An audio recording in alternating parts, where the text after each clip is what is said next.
Ottawa. A deadly derailment on the west coast of the United States this month underlines the need to have voice and video recorders in trains to improve safety on Canada's rail lines, the Transport Minister says.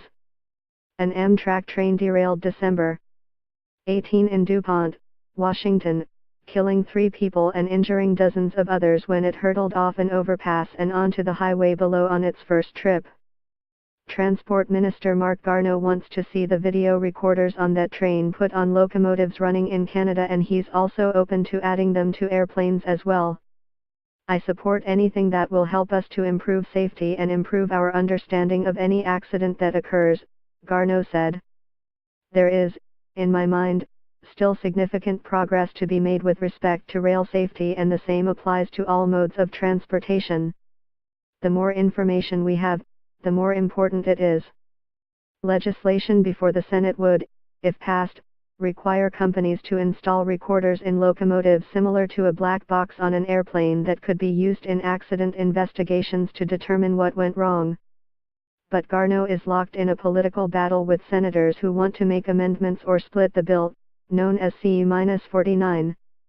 The legislation also lays the groundwork for an air passenger Bill of Rights and changes to grain shipping rules, issues that senators believe should be put into separate pieces of legislation. Unifor, Teamsters Canada, which represents 12,000 rail workers, and the Federal Privacy Commissioner have also raised concerns that the recording devices could be used for disciplinary reasons outside of accident situations. There are also concerns about what happens to the data on the recorders when trains cross the border with the United States.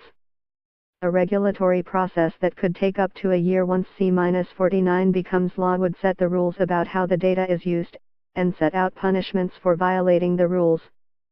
We are very conscious of the element of privacy for employees, and also the fact that this information should not ever be used for disciplinary purposes unless there's an egregious act that is recorded, Garneau said. In the crash this month, the Amtrak train was going about 80 km per hour over the recommended speed limit. A speed control system aboard the locomotive, known as positive train control, didn't operate as intended.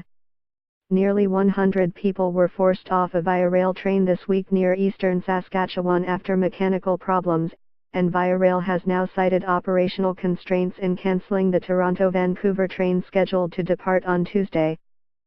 Jordan Press, the Canadian Press.